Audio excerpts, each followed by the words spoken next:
আহা জীবন! জীবন মানুষকে কোথা থেকে কোথায় নিয়ে যায়। আপনি যদি আপনার জীবনের মূল্যবান সময়টা সুন্দর পথে সঠিকভাবে পরিশ্রম করে পরিচালনা করতে পারেন, একটা সময় একটা ছোট রাজ্যের রাজা হয়ে আপনার বাকি জীবনটা পার করে দিতে পারেন। আর আপনি যদি আপনার এই মূল্যবান সময়টা অযথা নষ্ট করে, নেশা পানি করে, জুয়া খেলে পার করেন, দিন শেষে দেখবেন আপনার পাশে আপনার পরিবার, আপনার ছেলে মেয়ে, আপনার বউ, আত্মীয় স্বজন কেউ নাই। তাদের কাছে আপনি লাঞ্ছিত, বঞ্চিত এবং অপমানিত হচ্ছেন। যুব সমাজের উদ্দেশ্যে এবং সকলের উদ্দেশ্যে এরকমই একটা গল্প নিয়ে আমি হাজির হয়েছি, আল ইমরান। ভিডিওটি শেষ পর্যন্ত দেখতে ঝিনাদা টিভির সাথে থাকুন। ধন্যবাদ।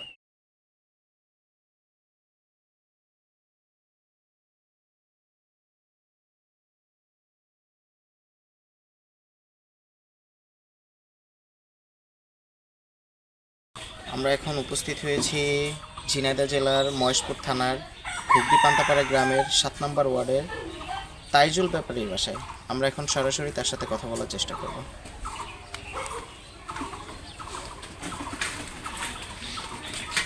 আসসালামু আলাইকুম আঙ্কেল, কেমন আছেন? ভালো আছি। আপনার শরীরটা এখন কেমন আছে? শরীর ভালো না, কেন আঙ্কেল, কি হয়েছে আপনার? অসুস্থ আমি। অসুস্থ? কি হয়েছে আপনার? বিভিন্ন রোগ। ডক্টর দেখাইছেন? না, কেন ডক্টর দেখান না কেন? টাকা পয়সা নেই, আমি কি দিয়ে দেখাবো? আপনার ছেলে মেয়ে নাই? ছেলেমেয়েরা থাকলে দূরে আছে, আমার কাছে নাই। তারা আপনার সাথে কি কোনো যোগাযোগ করে না? না। আপনার ছেলে মেয়ে কয়টা? 8টা। 8টা? আপনার ছেলে কয়টা? 8টার মধ্যে আপনার ছেলে কয়টা? ছেলে 4টা। তাহলে আপনার বড় ছেলে কয়টা, যারা আপনার হচ্ছে কাজ করতেছে, প্রতিষ্ঠিত আছে, এরকম বড় ছেলে কয়টা আছে? 2টা। 2টা? তারা কি করে এখন? তারা কাজ করে ঢাকায় থাকে। ঢাকায় থাকে, তাই তো? তারা কি বিয়ে শাদী করছে? করছে। কি করতেন মূলত, কি করতেন আপনি? আপনার পেশা কি ছিল? আগে পেশা ছিল ড্রাইভারি করতাম। ড্রাইভারি করতেন? কোথায় এটা? ঢাকা সিলেট। ঢাকা সিলেটে, তাই তো? হ্যাঁ। কত বছর ড্রাইভিং করছেন? করছি 15-20 বছর। 15-20 বছর। তো এই যে আপনি 15-20 বছর ড্রাইভিং করলেন, এই 15-20 বছরে আপনি কোনো সঞ্চয় করেন নাই? না, করতে পারি নাই। 8 সন্তান, তাই তো? হ্যাঁ। আচ্ছা, তা এখন আপনার হচ্ছে যে আপনি যেখানে থাকেন, এই বাসাটা করে দিছে কে? বাসাটা হুম। এই লোকজনে করে দিছে। তা আপনার ওয়াইফ কোথায়? আর ওয়াইফ নাই। কেন, তারা কি হয়েছে, কোথায় গেছে? কেউ মারা গেছে, কেউ ঢাকা থাকে। আচ্ছা, যেহেতু আমরা যতটুকু শুনলাম যে আপনি ঢাকা শহরে যখন থাকতেন তখন আপনি অনেক ভালো ইনকাম করতেন, এবং আপনার যে বন্ধুবান্ধব যারা আছে আপনার কাছে গিয়ে যারা আশ্রয় নিছে তারা আজকে কোটিপতি হয়েছে, তারা আজকে বাড়ি করছে, গাড়ি করছে, অনেক বড় লোক হয়েছে। তা আপনি কি করছেন? যারা আপনার কাছে গিয়ে আশ্রয় নিয়ে এত কিছু করলো, তাহলে আপনি কেন কিছু করতে পারলেন না? আপনার আজকে এই অবস্থা কেন? আমার এই অবস্থা, আমি ছেলেপিলের পিছনে কিছু খরচ করছি আর নিজে মদ গাঞ্জা খাইছি, নেশাবানি করছি। এখন আমি অসুস্থ হয়ে গেছি, আমার কেউ দেখে না। আচ্ছা, তাহলে আপনি যে ইনকাম করতেন সেই ইনকাম দিয়ে আপনার ছেলে মেয়েদেরকে আপনি চালাইছেন, প্লাস পাশাপাশি আপনি এরকম নেশাপানি করছেন, বাজে খরচে আপনার টাকা অর্থ সব শেষ করে আজকে আপনাকে দেখার মতো কেউ নাই, তাই তো? না, কেউ নাই দেখার মতো। সে আপনার ভাই, তাই তো? আমার ভাই। তো আপনার ভাইয়ের সম্পর্কে যদি আপনি একটু বলতেন আন্টি, যে তার আজকে এই করুণ অবস্থা কেন? তাকে আজকে দেখাশোনার মতো কেউ নাই, তার ছেলে মেয়ে আছে, তার ছেলে মেয়েরাও তাকে দেখে না। তো আজকে তার এই অবস্থা কেন? তার ছেলে মেয়ে তাকে কেন খোঁজ খবর নেয় না? বা আজকে তার এই অবস্থা কিভাবে হলো, যদি একটু বলতেন। তার করম দুস্থ এরকম হয়েছে, তার করম দুস্থ এরকম হয়েছে। আগে গাঁদা মদ খাইছে, যারা স্বাস্থ্য ভালো ছিল, কাজকামও করতে পারছে, সময় গাঁদা মদ খাইছে, খাইয়ে টাকা পয়সা উড়াইছে। আজকাল দেখো পোলাহন দেখে না, খোঁজে না, চিন্তা করতে পার, নিশাবানি করছে, টাকা পয়সা উড়ে এলাইছে। মা বাপ চিনি না, মা বাবার বাদ দেয় নেই, পানি দেয় নেই। ছেলে মেয়েরে খাওয়াইছে, ছেলে পেলে বৌদির খাওয়াইছে, বউ 2টা বউ মারা গেছে, আর 3টা বউ আছে, জীবিত আছে। তারা খোঁজখবর লয় না, আসলে গেছে না খোঁজখবর নিয়ে দিতে, তাদের মন তার হাতে নিয়ে গেছে। আচ্ছা, তো আপনার এই অবস্থায় আপনাকেই দেখাশোনা করে আপনার বোনের ছেলে, তাই তো? আমার বলেছিলেন দেখাশোনা করে করে আপনাকে তাহলে আপনাকে আপনার বোনের ছেলে যেই খাওয়ান পরন দেয় ওইখান থেকে আপনি আপনার ভাইকে দেন। মা বাইরে খাওয়াই। আচ্ছা, তাহলে এইভাবে কষ্ট করে আপনার আমি যতটুকু শুনেছি যে আপনার ভাই মনে হয় তার অনেক কয়টা বিবাহ করছে, যদি আপনি সঠিকটা বলতেন যে কয়টা বিয়ে করছে। 5টা বিয়ে করছে, কে তারা বাচ্চাকে দেয় না, খবর নেয় না।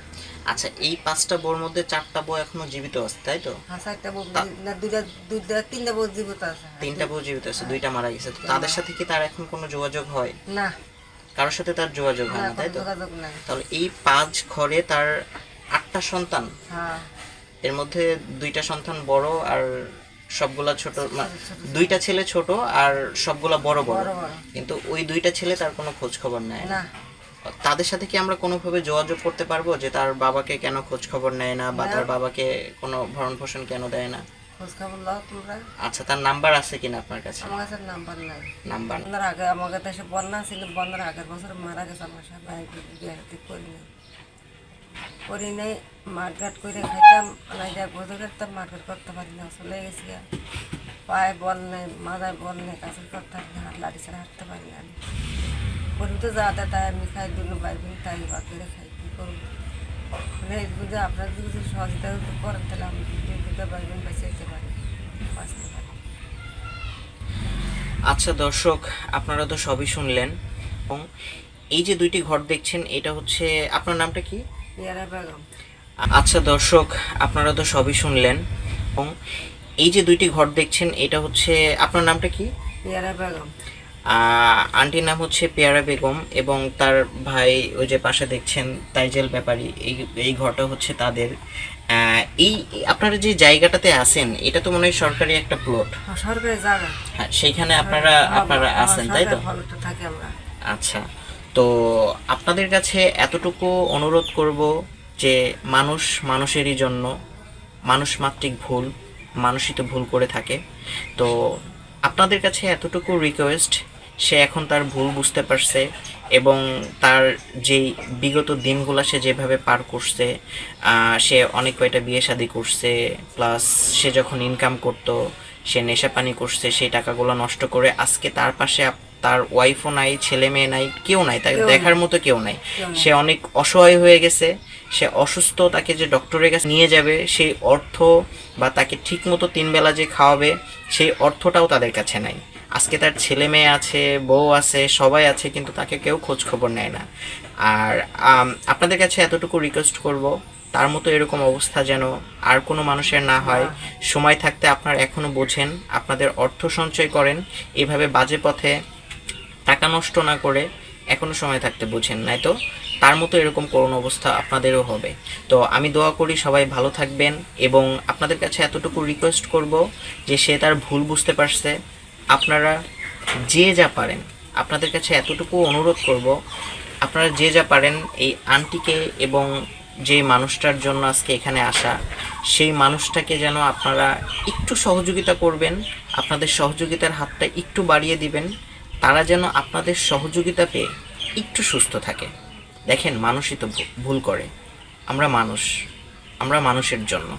তা আপনাদের কাছে এতটুকু অনুরোধ করব, আপনারা সবাই ভুল ত্রুটি ক্ষমা করে সে যেন একটু চিকিৎসা করতে পারে, ঠিক মতো 3 বেলা খেতে পারে, সেই দিকে একটু আপনারা লক্ষ্য দিবেন, এবং আপনারা যে যেখান থেকে পারেন আপনারা আপনাদের সহযোগিতার হাতটা একটু বাড়িয়ে দেবেন।